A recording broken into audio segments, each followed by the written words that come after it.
मोहन एक बहुत ही गरीब मजदूर था। वो दिन रात मेहनत करके बहुत मुश्किल से कुछ पैसे कमा पाता था, जिससे उनके घर का खर्चा चलता था। मोहन के घर में उसकी पत्नी, 2 बच्चे और एक बूढ़ी माँ थी। मोहन का गांव जिस जगह पर था वहां बहुत ज्यादा गर्मी पड़ती थी। अब बस गर्मी के दिन आ ही गए थे। गर्मी बढ़ती जा रही थी। मोहन को दिन रात मजदूरी करनी पड़ती थी, तब जाकर उसके घर का खाना चलता था। गर्मी की वजह से काम करने में बहुत मुश्किल होती थी। मोहन को अब ये चिंता सताने लगी थी कि गर्मी दिन ब दिन बढ़ती जा रही है। गर्मी का कहर बढ़ता ही जा रहा था। लोगों ने काम धंधे भी कम कर दिए थे, जिसकी वजह से मोहन को कम काम मिल रहा था। उसके घर का खर्चा चलना मुश्किल हो गया था। मोहन अपनी बीवी से कहता है, मैं तो बहुत परेशान हो गया हूँ। एक तो कितनी गर्मी में काम करना मुश्किल है, ऊपर से गर्मी कैसे बढ़ती जा रही है। लोगों ने काम कम कर दिया है। अब मुझे उतना काम नहीं मिल पा रहा। मुझे समझ नहीं आ रहा कि घर का खर्च कैसे चलेगा और माँ की दवाइयों के लिए पैसे कहाँ से आएंगे। आप चिंता मत करें, भगवान सब भली करेंगे। अब गर्मी तो सभी के लिए बढ़ रही है, जो होगा देखा जाएगा। परंतु मोहन दिन रात चिंता में रहता था।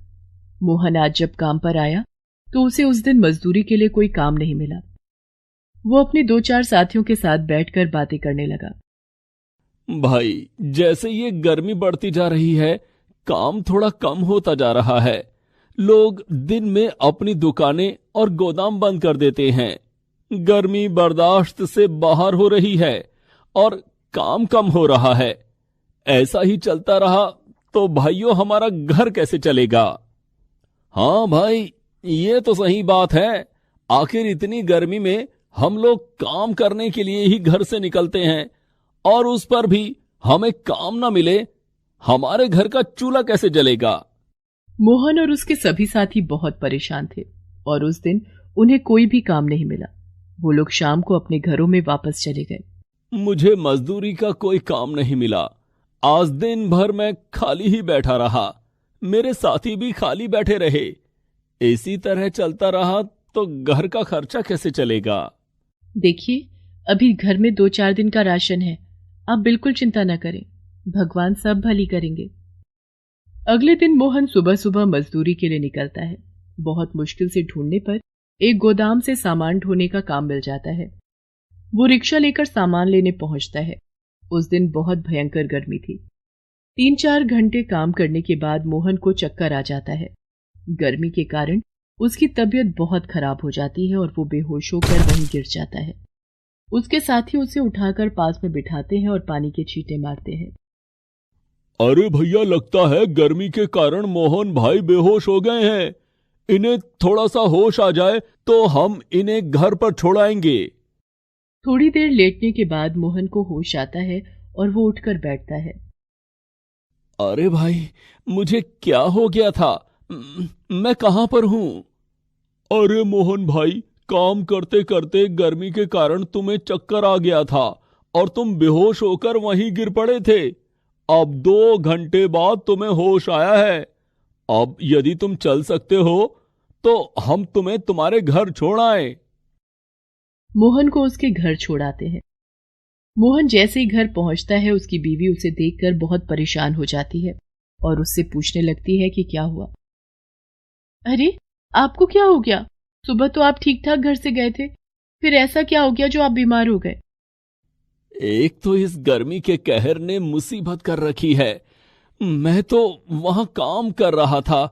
पता नहीं कब मुझे अचानक चक्कर आ गए और मैं बेहोश होकर वहीं गिर गया।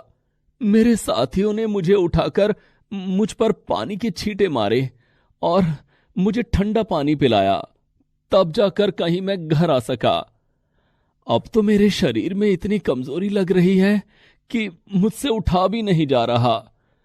पता नहीं मैं कल कैसे काम पर जाऊंगा और घर का खर्चा कैसे चलेगा। आप चिंता ना करें, कल पहले मैं आपको डॉक्टर के पास लेकर जाऊंगी। अभी 2-3 दिन आप काम पर मत जाइए, उसके बाद देखा जाएगा। अगले दिन मोहन और उसकी बीवी गांव के अस्पताल में चेकअप कराने जाते हैं। वहां डॉक्टर उन्हें कहता है, देखिए, इन्हें गर्मी के कारण चक्कर आ गया है और शरीर में पानी की कुछ कमी हो गई है। इन्हें कम से कम 1 हफ्ता आराम करना होगा और ज्यादा गर्मी और धूप में निकलने से बचना होगा। यदि ज्यादा गर्मी में ये बाहर निकले तो इनकी हालत बहुत खराब हो सकती है। डॉक्टर की बात सुनकर मोहन चिंतित हो जाता है कि आखिर घर पर आराम कैसे करे। यदि वही घर पर बैठ गया तो कमाएगा कौन और उसके बीवी बच्चों और मां को खिलाएगा कौन। पर अब डॉक्टर ने कहा था तो वो काम पर कैसे जाता, और उसकी बीवी भी उसे काम पर नहीं जाने दे रही थी।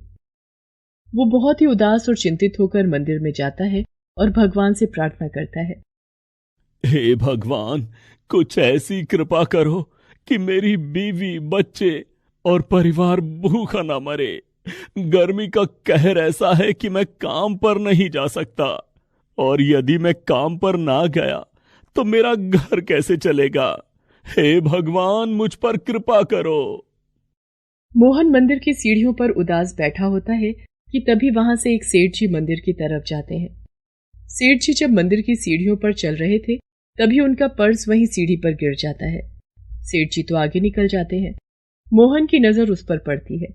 वो उसे उठाकर अपने पास रख लेता है और सेठ जी के वापस आने का इंतजार करता है ताकि वो उन्हें उनका पर्स लौटा सके।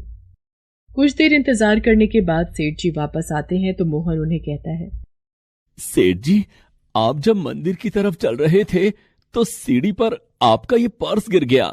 मैं तब से इसे संभाल कर आपका इंतजार कर रहा हूं ताकि मैं इसे आपको लौटा सकूं। सेठ जी अपना पर्स मोहन के हाथ में देखकर बहुत हैरान होते हैं और मोहन से कहते हैं, अरे, ये मेरा पर्स यहां गिर गया और मुझे पता भी नहीं चला। तुम कितने ईमानदार और नेक इंसान हो। कोई और होता तो वापस लेकर भाग जाता। तुम्हें पता है इसमें कितने पैसे हैं, और उसके साथ साथ इसमें मेरे बहुत जरूरी कागज और क्रेडिट कार्ड भी हैं। यदि कोई इसे लेकर भाग जाता तो मेरा बहुत बड़ा नुकसान हो जाता। तुम्हारा बहुत बहुत शुक्रिया। ये कहते कहते सेठ जी मोहन को पर्स में से कुछ पैसे निकाल कर देते हैं। नहीं नहीं सेठ जी, ये आपका था, इस पर मेरा कोई हक नहीं था, तो मैं भला इसे क्यों रखता, और मैं ये पैसे भी नहीं ले सकता। तुम तो बहुत ही ईमानदार और सच्चे इंसान हो।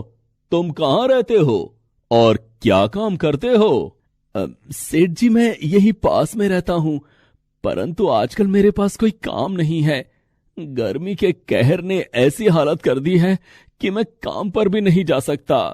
मैं एक मजदूर हूं साहब, मुझे धूप में ही काम करना पड़ता है। डॉक्टर ने मुझे धूप से बचने को कहा है, इसलिए मैं अभी कोई काम नहीं कर पा रहा।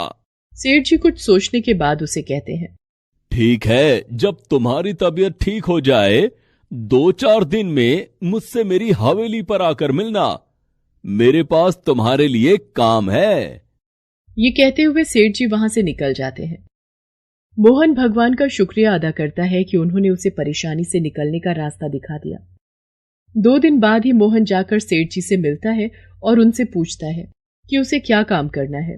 सेठ जी उसकी ईमानदारी से बहुत प्रभावित हुए थे।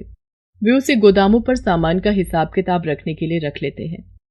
मोहन को कहीं भी धूप में नहीं निकलना पड़ेगा। उसे बस गोदाम में बैठे बैठे ये सब देखना है कि इतना सामान गया और कितना आया। उसे वहां खाना भी मिलेगा और बैठने के लिए बहुत अच्छी और छायादार जगह भी। मोहन तो ये सुनकर बहुत खुश हो जाता है। उसे समझ आ जाता है कि भगवान ने आखिर उसकी सुन ली है।